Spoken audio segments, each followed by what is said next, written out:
Hi friends, आज हम पढ़ने वाले हैं ब्रेक्स लॉ। आप लोग को पता है बहुत ही ज़्यादा इम्पोर्टेंट टॉपिक है, तो चलो आज हम पढ़ लेते हैं ब्रेक्स लॉ होता क्या है।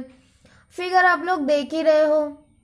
फिगर ज़्यादातर बच्चे देख के ही डर जाते हैं कैसे लिखे, लेकिन कुछ आप लोग को डरना बिल्कुल भी नहीं, क्योंकि फिगर से ही आप लोग थ्योरी बना सकते हो। तो फिगर अगर ध्यान में रहेगा, फिगर बहुत ही ज़्यादा इम्पोर्टेंट है, तो फिगर आप लोग याद रखिएगा। फिगर आप लोग 2-4 बार बनाएंगे तो आपको याद भी हो जाएगा। चलो हम इसका समझ लेते हैं ब्रेक्स लॉ होता क्या है, उसके बाद हम इसका डेरिवेशन करेंगे। तो पहले चलो हम ब्रेक्स लॉ समझ लेते हैं। ब्रेक्स लॉ होता क्या है। फिगर में आप लोग देख ही रहे हो, टू पैरेलल रेज है। कौन कौन सी है? अब टू पैरेलल रेज कौन कौन सी है? तो ए बी है हमारी, और दूसरी डी ई है हमारी। कौन कौन सी है? ए बी है और डी ई है। तो आप लोग को लिखना कैसे है? आप लोग को लिखना कैसे, थ्योरी में आप लोग लिखोगे कैसे? The figure shows two parallel rays A B and D E. तो एक कर क्या रहे हैं, जो ये एक्स रेज आ रही है, आप लोग को पता है जो रेज आ रही है, जो तरंगे आ रही हो, वो जा कहाँ रही हैं? रिफ्लेक्ट कहाँ कर रही हैं। तो आप लोग कैसे लिखोगे इसको? रिफ्लेक्ट कहाँ कर रही है आप लोग को पता है, बी पर और ई पर दोनों। ए बी पर कर रहा है और डी ई पर कर रहा है, तो कैसे लिखोगे आप? तो लिखोगे कैसे? Reflect by two atoms B and E in two exact layers. क्या होगी? एग्जैक्ट लेयर्स होगी। तो आप लोग अच्छे से देखो, फिगर से ही थ्योरी हमारी बनती है। आप लोग को पता है फिगर से हमारी थ्योरी बनती है। हम इसका डेरिवेशन भी करेंगे। आप लोग डरे मत, आप लोग को सब कुछ आ जाएगा और भी सिंपल में। तो चलो हम देख लेते हैं आप कैसे लिखेंगे। हमारा ई क्या है और वी, चलो देख लेते हैं। E being vertical will off B, the ray reflected from E goes along E F. अब ई एफ हमारा कहाँ है? देखो कहाँ रिफ्लेक्ट कर रहा है, ई एफ। आप लोग को समझ में आ रहा है? कुछ भी ना है तो आप लोग डोंट वरी, कोई दिक्कत नहीं होगी, सब अच्छे से समझ में आएगा। अगर आप लोग अच्छे से पढ़ोगे सब अच्छे से समझ में आएगा। एंड दूसरा क्या होगा? Travel A layers distance that. अब कहाँ कर रही है? रिफ्लेक्ट कहाँ कर रही है? हमारा रिफ्लेक्ट कर कहाँ रहा है?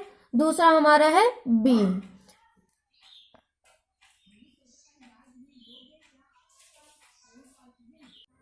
तो आप लोग को समझ में आ गया। ए से आ रही है रेज, यहाँ रिफ्लेक्ट कर जा रही है, फिर डी से आ रही है, यहाँ पर रिफ्लेक्ट कर जा रही है। तो आप लोग को अच्छे से समझ में आ गया, क्योंकि ऐसे ही थ्योरी बनाते हैं हम, फिगर से ऐसे थ्योरी बनाते हैं। कौन सी रेज आ रही, कौन सा एंगल है, कितना डिस्टेंस है। तो आप लोग ऐसे अच्छे से थ्योरी बना सकते हो, 1 पेज 2 पेज लिख सकते हो बना के अपने मन से। तो ये रटने की कोई बात नहीं है, अगर आप लोग समझोगे तो आप लोग को सब कुछ समझ में आएगा। तो जैसे देख रहे हो, draw D M and B N कहाँ है? ए रहा हमारा, ए रहा हमारा। Normal D E and E F whose length is equal to the spacing D. देखो इक्वल है, दोनों इक्वल हैं, और इन दोनों का डिस्टेंस कितना है?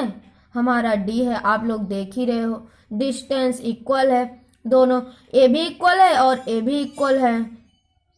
तो आप लोग को अच्छे से समझ में आ रहा होगा, हमें लगता है कि आप लोग को समझ ले रहे होगे। अगर आप लोग अच्छे से पढ़ोगे तो समझ में जरूर आएगा। और साथ ही भूलना मत लाइक और सब्सक्राइब करके जाना। तो चलो देख लेते हैं। अब हमें निकालना क्या है? हमें निकालना है पाथ डिफरेंस, मतलब पाथ डिफरेंस निकालना है। तो चलो हम पाथ डिफरेंस निकाल लेते हैं। इसके लिए हमें डेरिवेशन करना पड़ेगा, तो चलो हम कर लेते हैं। चलो हम ब्रेक्स लॉ का फार्मूला हमें निकालना है, तो कैसे निकालेंगे हम? क्या निकालेंगे? Path difference. क्या निकालना है हमें पाथ डिफरेंस निकालना है। तो कैसे हम निकालेंगे, चलो देख लेते हैं कैसे निकाल लेंगे। फिगर आप लोग को दिख ही गया होगा। चलो अब हम इसका डेरिवेशन कर लेते हैं। यम ई प्लस क्या होगा? E N, M E plus E N. अब देखेंगे हम क्या होता है। हमारा त्रिभुज B M E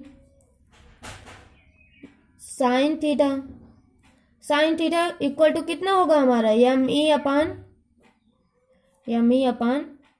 B E. चलो देखो, अगर हम मल्टीप्लाई कर देंगे इसका तिर्यक तो ये B E sine theta equal to M E हो जाएगा। आप लोग को समझ में आ रहा होगा। अब हमने फिगर में दिखाया था बी कितना डिस्टेंस है हमारा, डी है डिस्टेंस, तो बी ई की जगह क्या लिखोगे आप लोग, D sine theta equal to M E. अब सिमिलरली जैसे ये हुआ है ऐसे सेम क्या होगा, आप लोग को दिख तो रहा होगा, हाँ दिख तो रहा है। चलो देखो, सिमिलरली अब क्या करोगे आप, ऐसे इसका भी निकाल लोगे, सेम ऐसे ही निकलेगा। तो क्या करते हैं हम डायरेक्ट, जब यमी का वैल्यू इतना आया है तो कितना आएगा, ई एन का भी वैल्यू यही आएगा। तो अब पाथ डिफरेंस हम कितना निकालेंगे, सिमिलरली पहले लिख लेते हैं ई एन, नहीं तो आप लोग कंफ्यूज हो जाओगे। E N equal to D sine theta, तो आप लोग को समझ में आ गया। अब जब सिमिलरली है तो यही होगा ना, डी साइन थीटा होगा तो ऐसे ही निकलेगा, तो आप लोग इसको निकाल लोगे। तो चलो हम देख लेते हैं पाथ डिफरेंस क्या होगा हमारा, पाथ डिफरेंस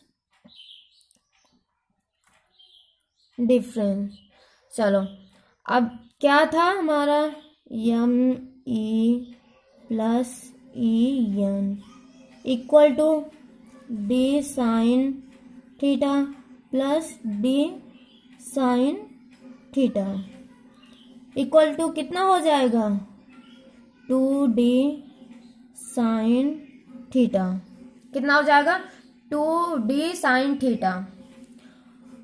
अब इक्वल कितने का होगा, इसमें वेवलेंथ होगी तो कितना होगा, यन लैम्डा, कितना होगा यम लैम्डा। तो ए हमारा क्या आ गया है, ए हमारा आ गया है ब्रैग्स, क्या आ गया है हमारा, ये हमारा ब्रैग्स लॉ का फार्मूला आ गया। अभी हम बता रहे हैं यहाँ पर यन क्या है और लैम्डा, लैम्डा तो आप लोग को पता है लैम्डा क्या है, लैम्डा हमारा क्या है, lambda equal to wavelength, lambda हमारा वेव लेंथ है। यन हमारा क्या है, यन क्या है हमारा, इंटीग्रल नंबर है। तो यन की जगह पे आप लोग क्या लिख सकते हैं, 1 2 3 etc, ऐसे आप लिख सकते हो। आप लोग को दिख नहीं रहा, अच्छा अब दिखेगा।